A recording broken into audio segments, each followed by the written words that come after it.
Hello viewers, welcome to Valayam TV. Ustaad Bhagat Singh day one collections అద్భుతంగా ఉన్నప్పటికీ sudden drop ఎందుకు అనిపిస్తుంది? అలాగే ఇండస్ట్రీలో ఎప్పుడు అవార్డు ఫంక్షన్ జరిగినా, అవార్డ్స్కి సంబంధించి అనౌన్స్మెంట్స్ వచ్చినా కూడా ఏదో ఒక చిన్న చిన్న డిఫరెన్సెస్ వస్తూ ఉంటాయి. ఇలాంటి కరెంట్ టాపిక్స్ మనతో మాట్లాడడానికి అండ్ వాటి అనాలిసిస్ చెప్పడానికి సీనియర్ ప్రొడ్యూసర్ నట్టికుమార్ గారు మనతో ఉన్నారు. మాట్లాడదాం. హలో నే. సో ఫస్ట్ మాట్లాడుకోవాల్సింది పవర్ స్టార్ పవన్ కళ్యాణ్ గారు నటించిన ఉస్తాద్ భగత్ సింగ్ సినిమా. ఈ సినిమాకి వాస్తవానికి బిఫోర్ అనుకున్నంత హైప్ లేదు compare to OG. But day one collections చూస్తున్నట్లయితే ఎక్స్ట్రాడినరీగా ఉన్నాయనేది కనిపిస్తుంది మనకి. కానీ ఆల్ ఆఫ్ సడన్గా మిడిల్ డ్రాప్ కనిపించింది. సో దీనికి ప్రధానమైన కారణాలు ఏంటి అండ్ మైనసెస్ ఏంటి సినిమాలో?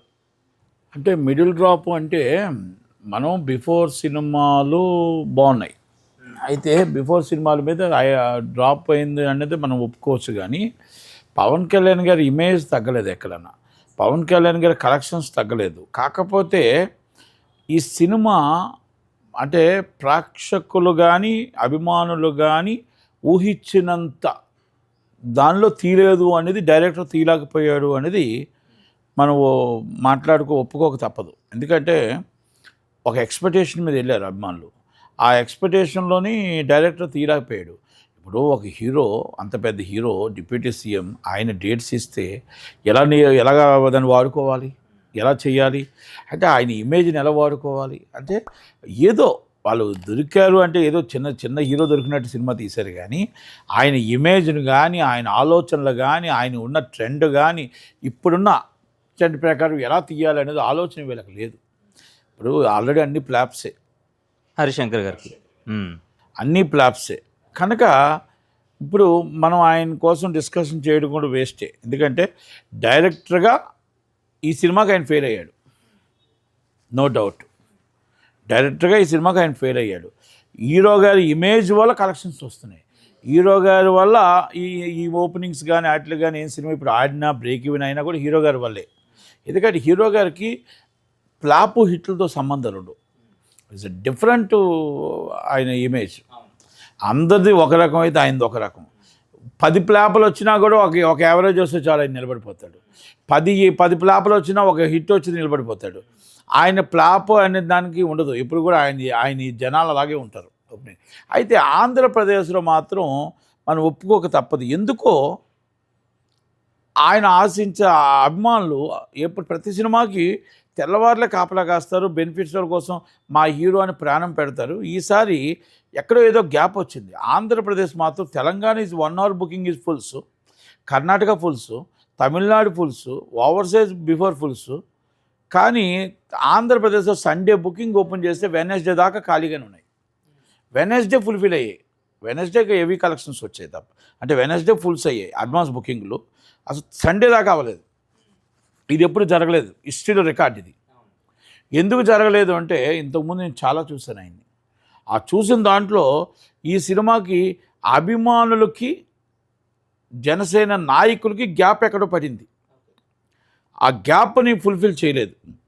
ఎందుకు ఈ మాట నేను చెప్పొస్తున్నానంటే అభిమానులకి పవన్ కళ్యాణ్ నాయకుడు, జనసేన పార్టీకి పవన్ కళ్యాణ్ గారి నాయకుడు, ఆ నాయకుడే డిప్యూటీ సీఎం కనుక అందుకని ఇవన్నీ కూడా మనకి ప్రతిపక్షానికి మనం ఛాన్స్ ఇచ్చిన వాళ్ళు అవుతాం.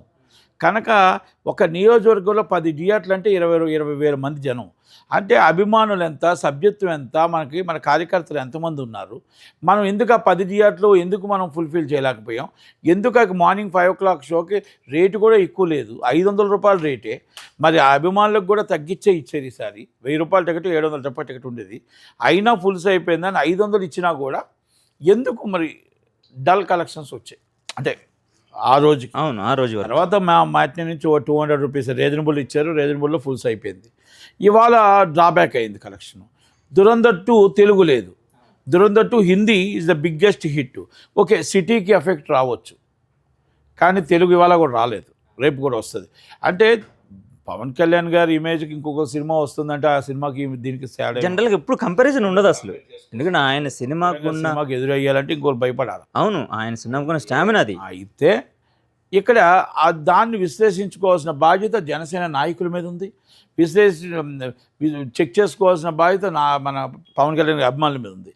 ఎందుకు ఈ మాట చెప్తున్నానంటే ప్రతిపక్షానికి మనం ఆన్సర్ ఇచ్చాం, రేపు రాబోయే తరం 175 సీట్లు జనసేన పవన్ కళ్యాణ్ గారు గెలవటానికి, లేకపోతే మన కూటమిలో కూడా ముఖ్య పాత్ర, కీలక పాత్ర పోషించటానికి, మన పార్టీ అక్కడ గెలిచింది, ఏ పార్టీ గెలిచినా, ఎవరు గెలిచినా నిలబెట్టినా అది జనసేన పాత్ర ఉండాలి. ఆ పాత్ర ఉండాలంటే అభిమానులతో సపోర్ట్ ఉండాలి. అభిమానులు సపోర్ట్ ఉండాలి అంటే పవన్ కళ్యాణ్ గారు జనసేన నాయకులు సపోర్ట్ ఉండాలి. ఇది మనం రీచెక్ చేసుకోకపోతే, అందుకే సినిమాకి రెండింటికి కంపేర్ చేస్తున్నాను నేను. ఎందుకంటే కంపేర్ చేయకపోతే రేపు పార్టీకి ఇబ్బందులు కలుగుతుంది. ఆ పార్టీని మనం అభిమానులు అంటే కార్యకర్తలు అంటే అభిమానులే. మనం అక్కడ ఎక్కడో తేడా వస్తుంది. ఎందుకంటే సినిమానే 20,000 మందితో 10,000 మందితో సినిమానే ఫుల్ఫిల్ చేయలేని వాళ్ళు రేపు ఎక్కడి నుంచి ఓటింగ్ వస్తుంది అనేది ఒక ఫీలింగ్ ప్రతిపక్షం తీసుకొని పెడుతుంది. ఆ తేగకూడదు ఆ ఛాన్స్. అందుకే రెక్టిఫై చేసుకోవాలా, రీచెక్ చేసుకోవాలా. మనం 2029కి వచ్చేటప్పటికి మనం 175 సీట్లలో శాసించాలా. ఇప్పుడు మనం ఫుల్గా నించుంటామా, కూటమిలో నించుంటామా, ఏదైనా శాసించాలా, కీలక పాత్ర పోషించాలా అనే దాంట్లో మనం రావాలా. మన నాయకుడు 21 సీట్ అడిగాడు, హుందాతనంగా 35 ఇచ్చారు. 21 సీటు గెలిచాడు, అందరికి ఇచ్చాడు. 21 సీట్లు 100% గెలిచాడు. 100 సీట్లు ఇచ్చినా గెలవాలి, 50 సీట్లు ఇచ్చినా గెలవాలి, 70 సీట్లు ఇచ్చినా గెలవాలి, 150 సీట్లు ఇచ్చినా గెలవాలి, 175 సీట్లు ఇచ్చినా 175 నియోజకవర్గాలు గెలవాలి. మన నాయకుడిని గెలిపించాలంటే నాయకులు కరెక్ట్గా ఉండాలా. నాయకులు కరెక్ట్గా ఉంటే కార్యకర్తలు కరెక్ట్గా ఉండాలా. మనం అందుకే 175 నియోజకవర్గాలకి మనం గెలిపించుకోవాలి. అంటే సినిమా లింకప్ ఎందుకు చెప్పానంటే, సినిమా అనేది ఆయన హీరో, ఆయన మీ జనసేన నాయకుడు, ఆయనే డిప్యూటీ సీఎం. అందుకే సినిమాకి అభిమానులు ఎందుకు బెనిఫిట్స్లోకి రాలేదు. నేను తక్కువ మరుసటి రోజంతా అభిమానులు మామూలుగా వస్తుంటారు, వెళ్తుంటారు, అవి కాదు. కనుక ఇది ఇమేజ్ మనం రీచెక్ చేసుకోవాల్సిన బాధ్యత ఆంధ్రప్రదేశ్ మీద ఉంది. కనుక పవన్ కళ్యాణ్ గారు కూడా, ఆ నాగబాబు గారు, వీళ్ళందరూ ఒకసారి చెక్ చేయాలి. ఎందుకంటే మన ఇండివిజువల్గా మనం చాలా బాగున్నాము, మన ఇండివిజువల్గా మనం మొత్తం 170 సీట్లు గెలిచేస్తాము అని అనుకుంటే తప్పు. దాంట్లో ఎక్కడో తేడా కనబడుతుంది. ఆంధ్రప్రదేశ్లో ఎందుకు ఇంత డల్ ఉందనేది మనం దాన్ని విశ్లేషించుకోవాలి. ఎందుకంటే మనం మామూలుగా చెప్పొచ్చు, కానీ ఈరోజు మన సినిమా మనం చెప్తుంది. ఆంధ్రప్రదేశ్లో ఎక్కడో డిస్కషన్లు ఉన్నాయి, ఎక్కడో గ్యాప్స్ ఉన్నాయి అనిపిస్తుంది. ఎందుకంటే ఓజీ అండ్ దాని బిఫోర్ వచ్చిన హరిహర వీరమల్లకు ఉన్న క్రేజ్, ఆ బజ్ ఏదైతే ఉందో ఉస్తాద్ భగత్ సింగ్ కనిపించలేదు. అందుకనే డైరెక్టర్ ఫాల్ట్ అనేది ఎక్సెట్రా, డైరెక్టర్ చేయలేకపోయాడు అనేది ఎక్సెట్రా. అక్కడ ఎందుకు ఓపెనింగ్ లేదు అనేది, అభిమానులు రాకపోతే ఓపెనింగ్ ఉండదు. అక్కడ మనం చూసుకోవాలి. ఎందుకంటే నియోజకవర్గాల్లో చూసాం కదా, అక్కడ తేడా కనబడుతుంది. అండ్ అమర్ రాంబాబు గారు కూడా ఈ సినిమా చూసిన తర్వాత ఈ సినిమాకి సంబంధించి ఇప్పుడు ఆయన ధోరణిలో ఆ సినిమాకి సంబంధించి ఒక రివ్యూ లాగా మాట్లాడారు. మీరు చెప్పినట్టు ఛాన్స్ ఇచ్చినట్టు అయిపోయింది ఇప్పుడు దాన్ని బట్టి చూసినట్లు. అదే అన్నాను, ప్రతిపక్షానికి ఛాన్స్ ఇచ్చాం మనం, అది ఇవ్వకూడదు. సో వాస్తవానికి ఈ సినిమాకి సంబంధించి కొన్ని కామెంట్స్ ఏవైతే ఉన్నాయో అది ఏమన్నా ఎఫెక్ట్ అయిందా అంటే, ఆ పాయింట్స్ ఏంటంటే, ఒకటి రీమేక్ అనేది ఫస్ట్ నుంచి ఒకటి నాంతూ వచ్చింది, అండ్ రెండోది హెవీ డిలే ప్రాజెక్ట్కి. అవన్నీ పవన్ కళ్యాణ్ సినిమా దగ్గర పనిచేయవు. మీరు 10 సంవత్సరాల తర్వాత సినిమా రిలీజ్ చేసినా కూడా ఇలాగే ఉంటుంది. అండ్ 10 సినిమాలు ఫ్లాప్ అయినా కూడా పవన్ కళ్యాణ్ గారి స్టామినా వేరు, స్టామినా వేరు, ఎన్ని వేరు, జనాలు లేడీస్ ఆయనకి ప్రాణం పెడతారు. అండ్ ఓకే, దురంధర్ 2 ఎఫెక్ట్ ఏమైనా పడిందా అనేది కొంత మాట్లాడుకుంటారు. తిరిగే రిలీజ్ అవ్వలేదు కదా, ఆ ఎఫెక్ట్ ఏం లేదు. అది సూపర్ డూపర్ హిట్ ఆ సినిమా, అంతే తప్ప ఈ సినిమాకి ఏం ఎఫెక్ట్ లేదు. అయితే ఇప్పుడు నేను ఈ లాస్ట్ 10 అవర్స్ నుంచి వింటున్న మాట ఏంటంటే, స్టార్టింగ్ డే 1 కలెక్షన్స్ బాగుంది, కొంచెం 1-2 డేస్ పోతే మళ్ళీ పికప్ అందుకునే ఛాన్స్ ఉంది. మండే ఆర్ ట్యూస్డే, మండే దాకా చెప్పలేము మనం, మండే దాకా చెప్పలేము.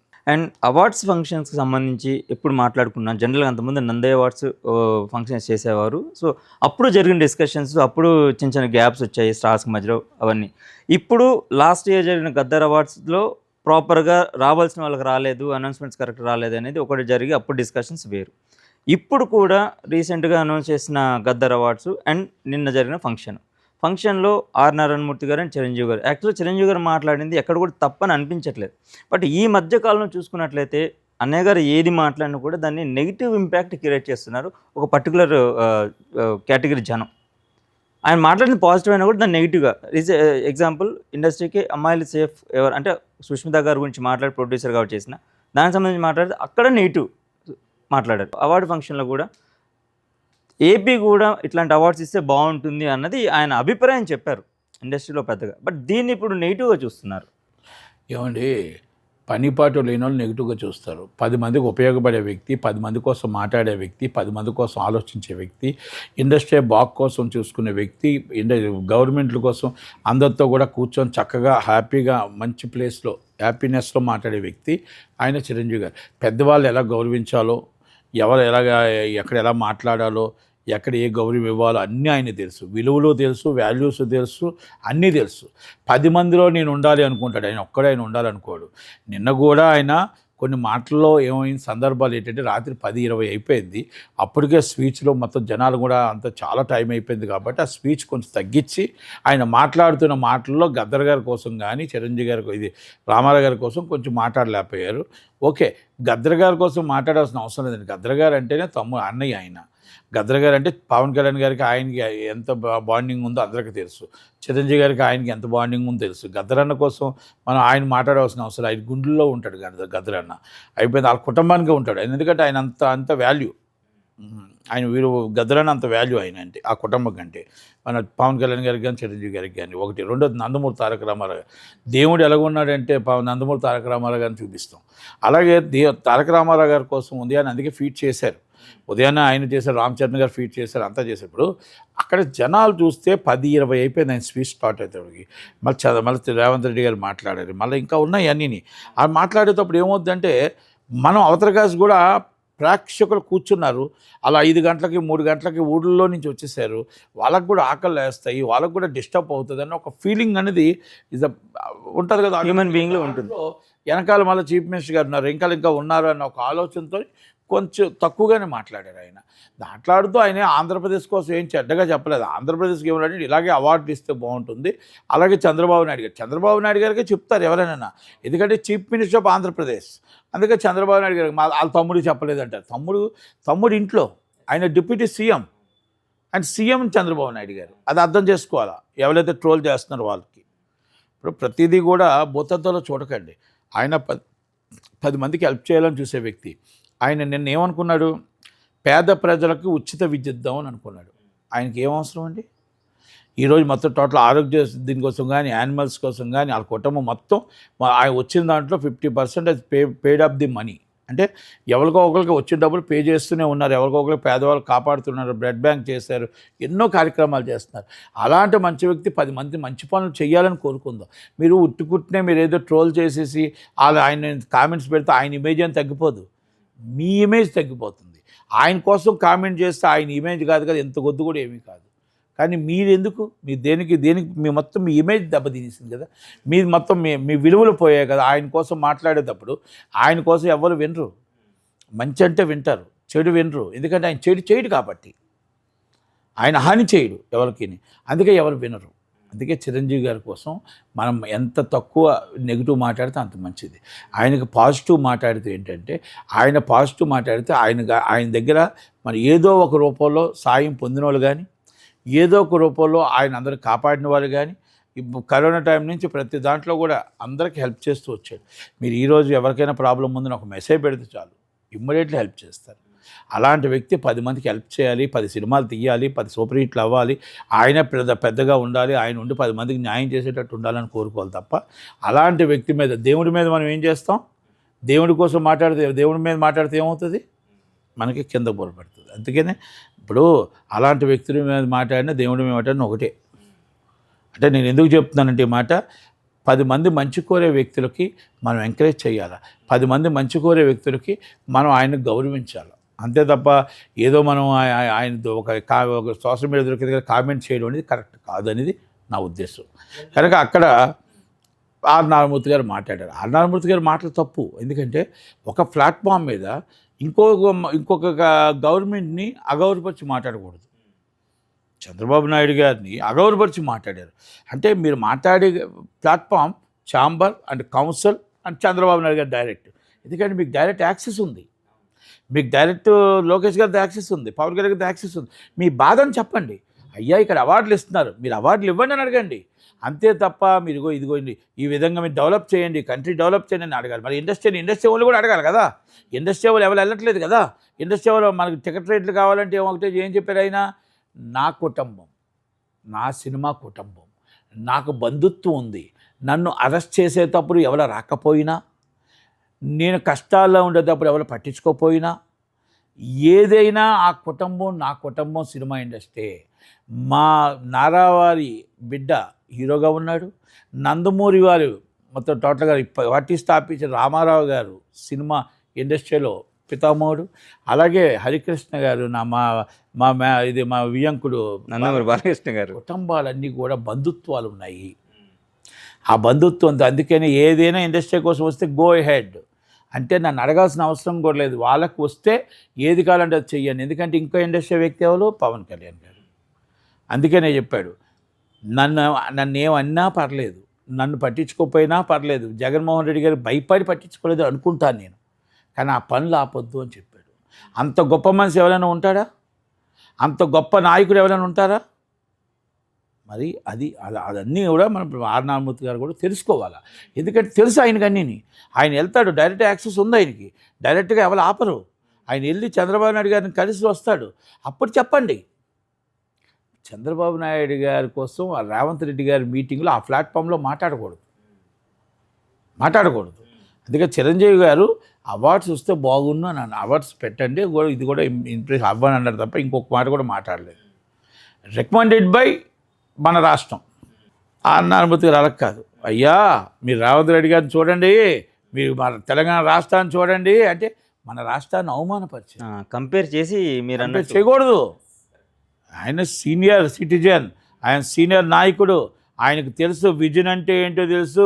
మొత్తం టోటల్గా ఎలా తెలంగాణ ఏ విధంగా ఆయన తీసుకొచ్చి తీర్చిదిద్దాడో ఆంధ్రప్రదేశ్ కూడా ఇండస్ట్రీని కూడా అలాగే తీర్చిదిద్దాలనుకుంటున్నాడు. కానీ మన బాధ్యత కూడా ఉండాలి కదా, మన ఇండస్ట్రీ వాళ్ళు కూడా వెళ్ళాలి కదా. అయితే ఇప్పుడు రీసెంట్గా ఒక ఈవెంట్లో మీరు ఎప్పుడైతే తాపత్రయపడుతూ ఉంటారు చిన్న సినిమా అని చెప్పేసి, ఇప్పుడు ఆ చిన్న సినిమాలకు సంబంధించి గదర్ అవార్డ్స్ దాంట్లో ఎక్కువ ఆక్యుపై చేసి అవార్డ్స్ వచ్చాయి. సో ఈ విషయంలో మీరు హ్యాపీయా చెప్పాలంటే? అంటే హ్యాపీ అంటే ఒకటండి, అవార్డ్స్ వచ్చాయి, అందరూ అవార్డ్స్ ఇచ్చారు, హ్యాపీ. అయితే రష్మిక గారి కంటే ఇంకా చాలామంది ఉన్నారు, వాళ్ళకి ఇచ్చుంటే బాగుండేమో ఉత్తమ చిత్రం అనేది అనుకున్నాను నేను. అది నా వ్యక్తిగత అభిప్రాయం. అవార్డ్స్ అన్నీ కూడా జ్యూరీ కమిటీ బాగానే చేసింది. ఏదో చిన్న ఉంటాయి, కామన్గా ఉంటాయండి. అందరికీ అన్నీ నచ్చాలని ఏం లేదు కదా, కుటుంబంకి అన్నీ నచ్చాలని లేదు కదా, ఒక్కొక్కటి ఉంటున్నట్టు నచ్చుతుంటాయి. అయితే మీరు అనుకున్నట్టుగా ఇప్పుడు చిన్న సినిమా ఇప్పుడు ఉన్న పెద్ద సినిమాలతో పాటుగా చిన్న సినిమా ఈక్వల్గా ఒక స్పేస్ దక్కించుకోవాలంటే ఇండస్ట్రీలో ఏం తీసుకుంటే బాగుంటుంది? ఇప్పుడు మంచి పీక్స్లో ఉంది యాక్చువల్ చెప్పాలంటే, పెద్ద సినిమా రేషియో కంటే కూడా సక్సెస్ రేటు చిన్న సినిమాది బాగుంది. అంటే ఒకటండి, 100 కోట్లు సినిమా బడ్జెట్లోకి వెళ్ళిపోతే చిన్న సినిమా పెద్ద సినిమా అనేది ఏం తేడా వస్తుంది? ఇప్పుడు ఈ చిన్న సినిమాలు తక్కువ ఆడుతున్నాయి. ఇప్పుడు ఓటీటీ కోసం చిన్న సినిమాలు కొంత వేస్తున్నారు, ఏదో కొన్ని మంచి సబ్జెక్టులు రాజావర్స్ రాంబాబు ఇలాంటి సినిమాలు కొన్ని ఆడుతున్నాయి. ఒక సినిమా ఆడుతుందని చెప్పేసి 100 సినిమాలు పోతున్నాయిగా. ఓటీటీ కూడా రావట్లేదుగా, శాటిలైట్ కూడా రావట్లేదుగా. మరి అన్నింటికి కూడా చిన్న సినిమా బతకాలంటే దానికంటూ 2.5 షో ఇవ్వాలి. చిన్న సినిమా బతకాలంటే 100 రూపాయలు టికెటే పెట్టి మల్టీప్లెక్స్లో 20% ఆక్యుపేషన్ ఇవ్వాలి. నేను ఫస్ట్ నుంచి అడుగుతున్నవే ఇవన్నీ చేస్తే 50 రూపాయలు పాప్కార్న్ కంటే తినుబండారాలు 50 రూపాయల కంటే ఎక్కువ ఉండకూడదు. పేదవాడు జీవితంలో బయట నుంచి చూసానని కల రాకూడదు. సినిమా మల్టీప్లెక్స్లో గెలిచి నేను సినిమా చూసామని రావాలి అంటే ఇవన్నీ జరగాలి. ఇవి జరిగితేనే ఇండస్ట్రీ బాగుంటుంది. గవర్నమెంట్ కూడా ఆలోచించాలా, ప్రజల పక్షాన ఆలోచించాలా, చిన్న సినిమా నిర్మాతల పక్షాన ఆలోచించాలా, సెలబ్రిటీల పక్కన ఆలోచించడం కాదండి. అన్నీ ఆలోచిస్తేనే ఇండస్ట్రీ. మీకు పేదల పక్షాన మీకు టికెట్లు ఓట్లు వేస్తారు, మాకు చిన్న సినిమా నిర్మాతలు ఓట్లు వేస్తారు. పెద్దవాళ్ళు ఎప్పుడు కూడా మీకు ఆ టైంకి ఓటు వస్తే వేస్తారు, లేకపోతే వాళ్ళ ఇంట్లో ఉంటారు. కానీ గెలిచేది ఓడేది పేద ప్రజలే, గెలిచేది ఓడేది చిన్న సినిమా నిర్మాతలే. అందుకనే మనం అవన్నీ కూడా గవర్నమెంట్ గ్రహించాలి, గవర్నమెంట్ ఆలోచించాలి. అసలు చిన్న సినిమా విషయంలో ఎప్పుడు మీరు మాట్లాడుకునే దాన్ని బట్టి చూసుకున్నట్లయితే సక్సెస్ రేట్ ఉన్నా కూడా చిన్న సినిమాని ఎక్కువ ఎంకరేజ్ చేయట్లేదు అనేది ఒకటి ఉంది. అంటే ఇప్పుడు రాజువేడ్స్ రాంబాయ్ లాంటి డైరెక్టరు అక్కడ వరకు రావడానికి చాలా స్ట్రగుల్ అయ్యాడు. సో ఇలాంటి స్ట్రగుల్స్ని ఇప్పుడు మీలాంటి వాళ్ళు కనుక ఐడెంటిఫై చేసి వాళ్ళకు ఒక ప్లాట్ఫామ్ ఇచ్చి, సో కథని కనుక చేసి, సో ఈ బడ్జెట్లో ఈ సినిమా, సో మీరు ఈ ప్రొడక్షన్ నుంచి వెళ్ళొచ్చు, సో ఇటువంటి రెక్టిఫికేషన్స్ చేస్తే ఇంకొన్ని ప్రోడక్ట్స్ వస్తాయి కదా. ఎందుకంటే ఎవరి మాట వినరు. వాళ్ళ కథ డైరెక్టర్కి చాలా గొప్పది, ఆ కథ ఆయనకు గొప్పది, కానీ నా డబ్బు నాకు గొప్పది.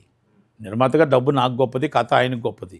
ఆ రెండు కలిపి మనం ధైర్యం చేసి సినిమా చేయాలంటే 95% రేటింగ్ డౌన్ఫాల్లో ఉంది, 5% సక్సెస్ రేట్ ఉంది. 5% సక్సెస్ రేట్లో మనం ఏదైనా 95% అంటే రిజెక్టెడే కదా.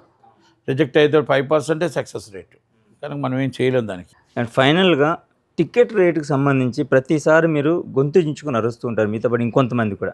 అంటే ఎంత పెద్ద సినిమా అయినా సరే సామాన్యుడికి టికెట్ రేట్ అందుబాటులో ఉండాలి, అప్పుడే సినిమా హిట్ కానివ్వండి, కలెక్షన్స్ కానీ బాగుంటాయి అని. బట్ ఈ టికెట్ రేట్స్ పెంచడం మూలాన ఒక షో పడిన తర్వాత సినిమా హిట్ ఫ్లాప్ తెలిసిపోతుంది ఆటోమేటిక్గా.